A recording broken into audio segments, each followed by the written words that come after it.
Hello everyone, my name is the Retroden. So a few days ago I posted a video regarding my difficulties with the CRPG genre and how much I wanted to get into it despite it being a very hard genre to get a grasp on. Needless to say that the CRPG community came along with so many great and useful comments pointing me in the right direction. There were so many useful comments recommending games and giving me approach strategies that I was positively overwhelmed, so first things first, I'd love to thank you all for that. It was after a few days of that video being uploaded that I decided that I was going to try again. This time not with Baldur's Gate 1, instead I followed your recommendations from the comments and picked the game Divinity Original Sin 2. Let me start just by saying what an amazing recommendation that was. This game completely amazed me and I'm only 5 hours in until now.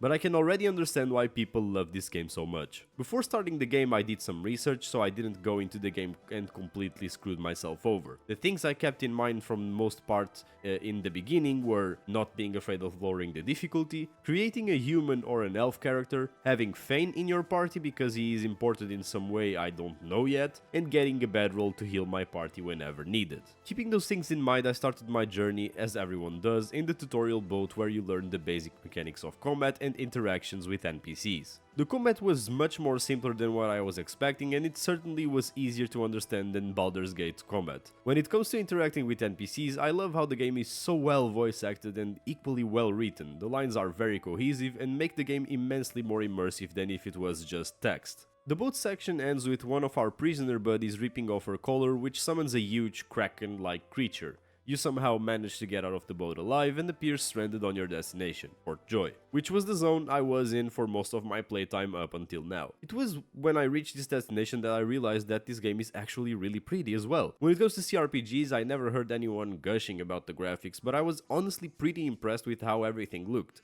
I mean, look at this shiny water. So this first big chapter of the game consists of you forming your first party, meeting more characters and completing miscellaneous quests around the fort in order to eventually find your way out of it. I did a lot of things in my first 5 hours of gameplay, lots of which made me realize that this game also shares some similarities with other games I played, such as the talent trees and the ambiguity of certain items and their uses. The interconnectivity of everything at hand is also an amazing part of the game. It really does seem that there is a line of dialogue for everything. The world also feels very alive with very expressive NPCs that always seem to feel something towards your character in regards to anything such as your actions, your mannerisms or your race even. Gameplay wise I liked how the game has a simple but effective gear progression with you getting items from quests and dead enemies which also have visual differences, which means visual progression, something I consider a must in an RPG game.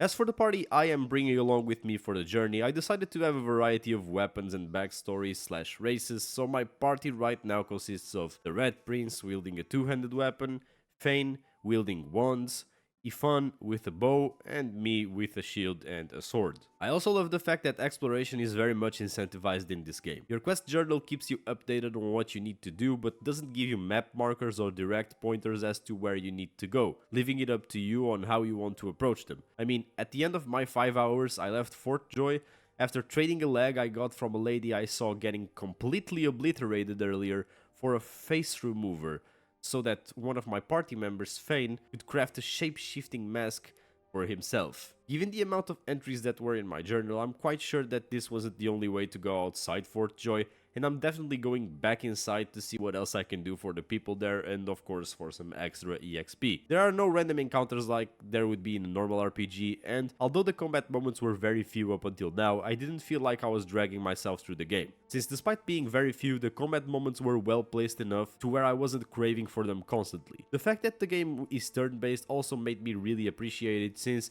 if you watched some of my videos on this topic, I love turn-based games. There is so much I could talk about that I just don't know what to focus on for this video. I mean, seriously.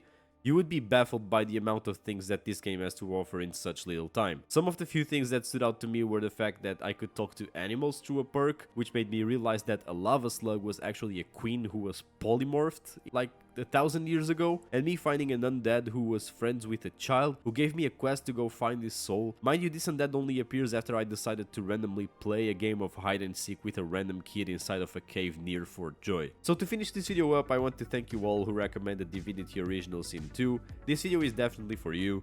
I'm going to be beating this game for sure. I don't know about 100%ing, since I would definitely need more experience and skill to 100% a game like this, but I'll beat it for sure. If you have some more tips for me now specifically for this game, leave them in the comments, as I very much will appreciate them. Other than that, this has been the Retro Den, and I'm out.